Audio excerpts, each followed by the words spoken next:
Eh bonjour monsieur, dame. Aujourd'hui, on joue... Aujourd'hui, on tient le... Aujourd'hui, Eh bonjour monsieur, dame. Aujourd'hui, on tient le pavé avec panache. Aujourd'hui, on joue aux Apaches de Paris.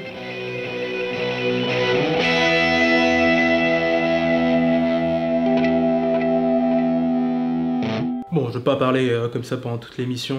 On va pas se mettre le maroilles dans la soupière ni les gosses le croquant. Raconte donc ton histoire, j'ai les écontilles aventureuses. Puis les accents, ça met le porte-à-faux et c'est un coup à se retrouver avec les harpions en éventail. Tu me diras si, tu me diras ça, mais... Bref, les Apaches de Paris, c'est quoi? Il s'agit de bandes criminelles de Paris du début du XXe siècle, des gars pas forcément sympas qu'on retrouvait principalement dans le quartier de la Roquette et Belleville. Leur principale différence avec le reste de la pègre est la revendication de leur nom, et leur volonté de s'afficher, notamment avec leur look iconique. Casquette plate, veston sur pull rayé et pantalon pas de def. L'élégance. Pour la petite histoire, c'est un jeu pour 2 à 4 joueurs de Alain Ollier et Tony Rochon, reprenant le principe du jeu de Alain Ollier et Tony Rochon, mais en transposant ce petit jeu de cartes en jeu de plateau. Le but du jeu est de ramasser le plus de tunas tout en évitant à sa bande de finir à l'hosto, en prison ou carrément 6 pieds sous terre. Chouette programme. Avant de dresser la table, on vous présente les innocents qui vont se joindre à nous pour la partie.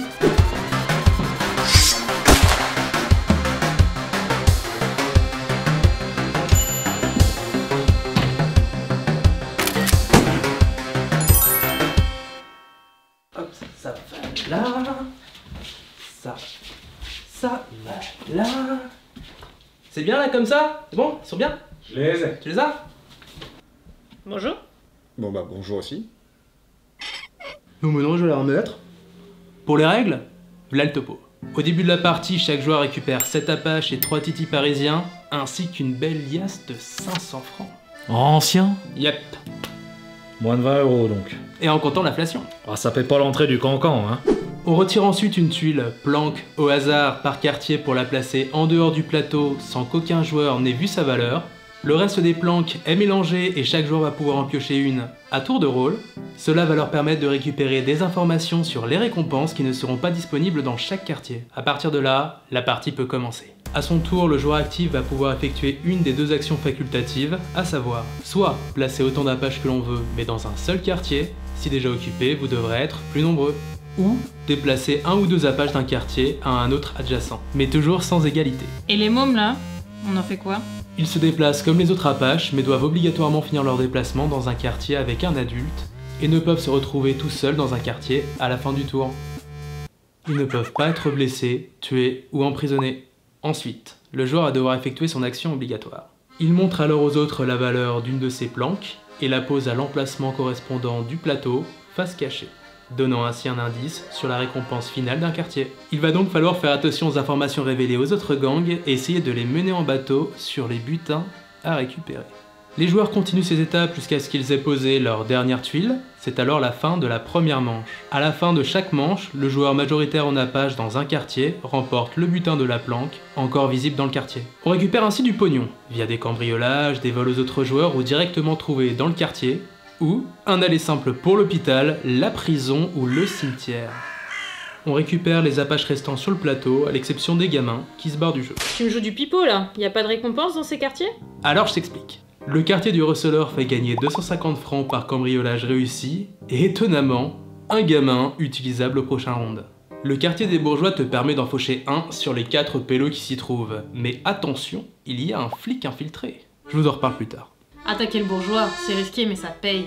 Tu casses le commerce. J'aime bien ton enthousiasme. Suite à cela, on commence une 3e manche, la partie se terminant au bout de la 3e.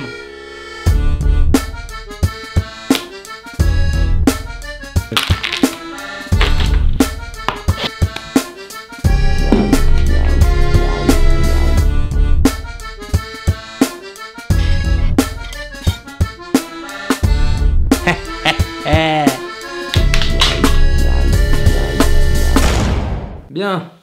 Une fois la 3e manche terminée, il est temps de compter son butin. On révèle alors les bourgeois. Ah, montrez-vous. Chaque bourgeois dépouillé rapporte alors 200 francs. Balance ton or, l'intrigant, ou je te zigouille.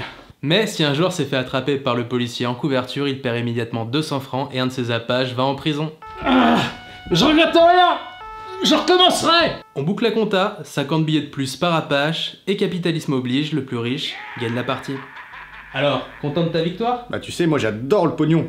D'ailleurs, direction Pigalle, Ça tombe bien, il y a chou farci chez Nadine. Non, je sais pas. Les Apaches de Paris a de gros atouts pour passer à un bon moment. Du bluff, une poignée de règles simples, il permet à tout le monde de s'amuser, petit comme grand. Le jeu est très coloré, et sa thématique assez unique lui permet de poser une ambiance immersive directement. Avec une petite playlist de musette, ça passe tout seul. De mon côté, j'aime bien le visuel général, et les illustrations sont top. Niveau règles, je reste un peu frustré de la fin en 3 tours cependant. On peut recommencer une partie? Bien sûr. Mais on aurait envie d'avoir un peu plus de souplesse en continuant sur 5 tours par exemple, et tester des stratégies plus variées. Je chipote les enfants, hein, le jeu est excellent, et c'est un très bon compromis pour faire une partie de plateau simple et rapide avec des amis. Pour finir, et j'y tiens, c'est un jeu 100% hexagonal. C'est bien, c'est rare, et ça se met en avant. C'est pas beau. Allez, merci de nous avoir regardés, on se retrouve pour une prochaine vidéo. Eh bonjour monsieur dame, aujourd'hui on tient le pavé avec panache, aujourd'hui on tient... Aujourd'hui, qu'est-ce qu'on fait aujourd'hui? Je tâte au bout d'une phrase, ça, mais donnez-moi un coup de... J'ai envie de me battre. J'ai pas coupé.